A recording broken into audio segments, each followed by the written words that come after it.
Gonzaga Nation SI on the Gonzaga Nation Media Network. I'm your host, Dan Dickau. We released a podcast show a week or two back when kind of broke the news or shared some more insight on the news that Gonzaga got two recent commits, and that would have been Efton Reed from LSU out of the transfer portal and high school to-be senior Dusty Stromer from the LA area. And got a lot of feedback, got a lot of questions asking for any more insight that we could provide here at Gonzaga Nation SI. Now, I know there's lots of different angles out there, lots of different media outlets that are reporting different things. And so what I did is I went through and I read a number of the articles and I went back and watched a number of game film on both Reed and Stromer. I released one on Reed first, and now going back and looking at Stromer a little bit more in depth, a little bit closer with his skill set. Some of the things that I see might allow him to have success at Gonzaga. And I think both of them are going to have success at Gonzaga. When you look at Dusty Stromer, there was a great article in the Spokesman Review here in Spokane from Jim Meehan, who covers the Zags as well as anybody for the local newspaper.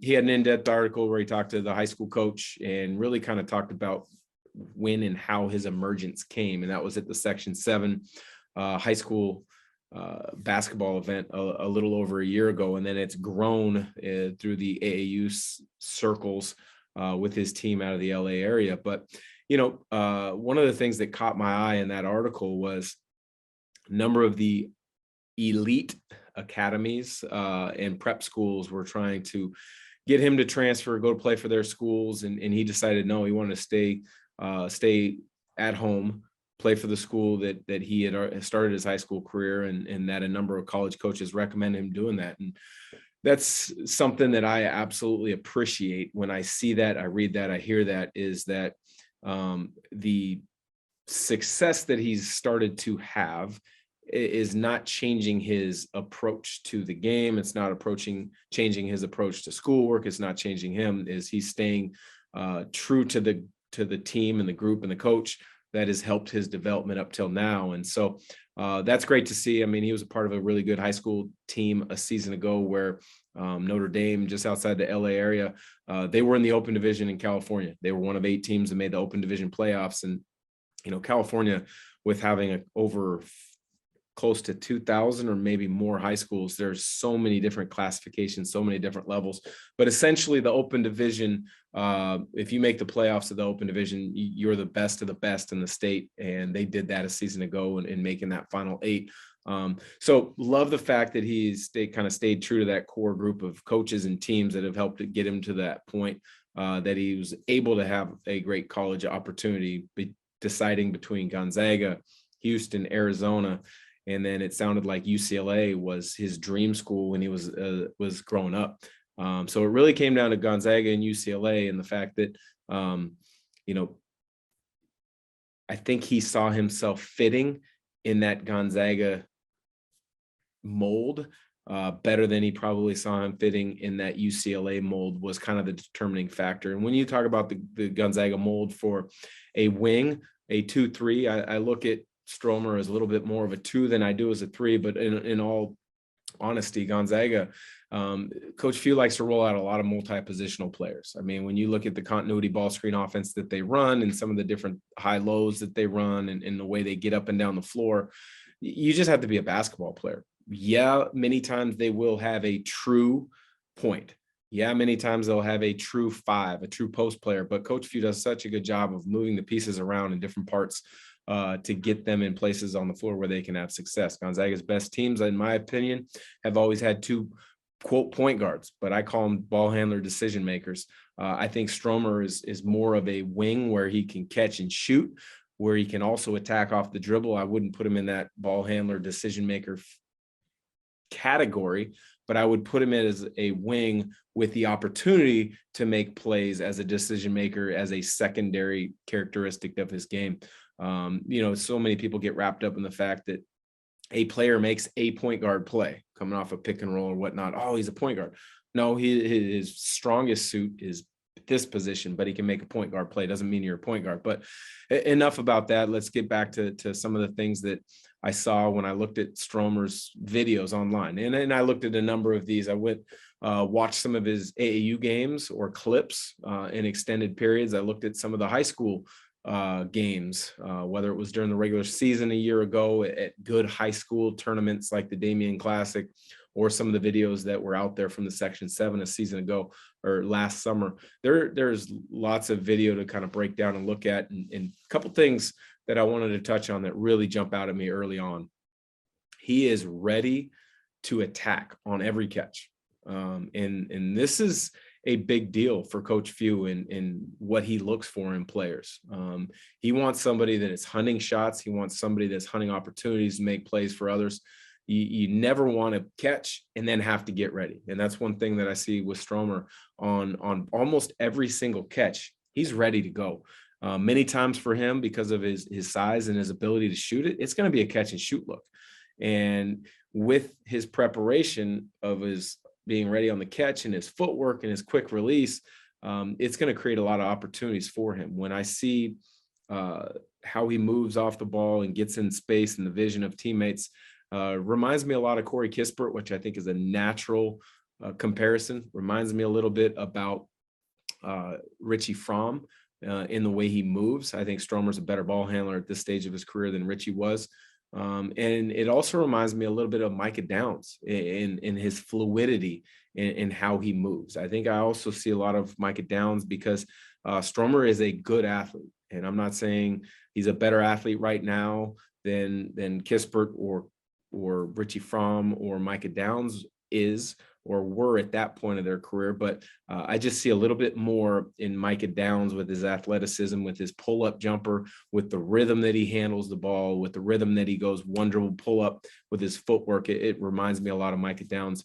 I think, that athleticism that he has also is benefited by the way he changes speeds and changes his directions with the dribble. I think he does a nice job of creating space by being creative. But I think one of the overlooked things for a lot of players is how they change speed and change directions. Now, he's a good athlete, but because he changes speeds and changes directions, he's able to create more opportunities for themselves in that way against high school competition. And I think he'll learn how to do it at the college level.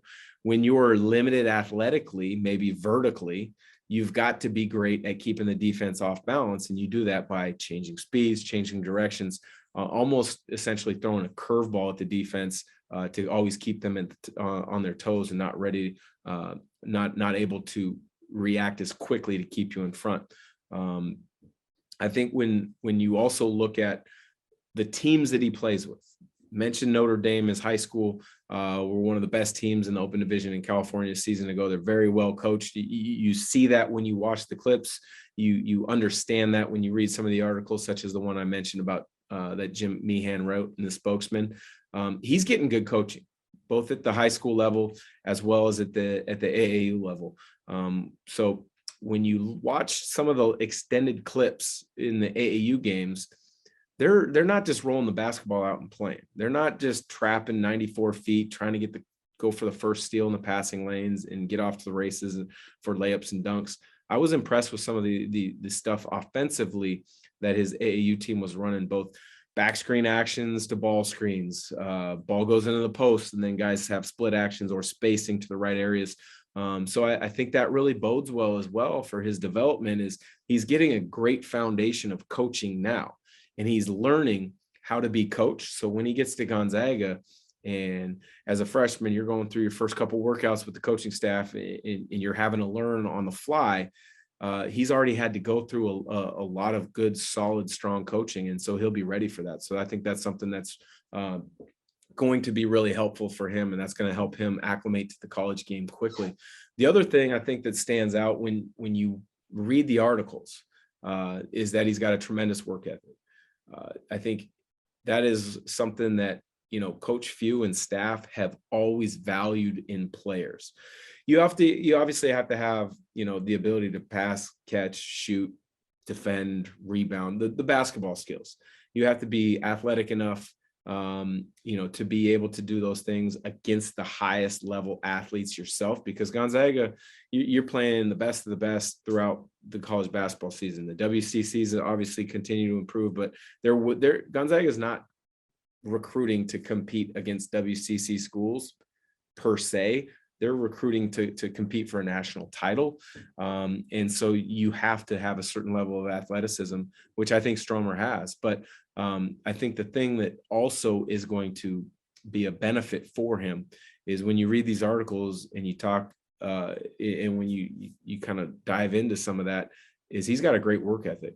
And that work ethic has allowed those basketball skills to be enhanced when they get to school. It's going to allow the strength coach in the strength program at Gonzaga with Travis Knight to be able to develop athletically as quickly as possible to get ready for the game at that level. So all in all, when you go back and look through highlight videos of both Stromer and Reed, who I touched on a different podcast that we released just recently, you see things that make you think both of these guys are going to be tremendous additions and assets to the Gonzaga program.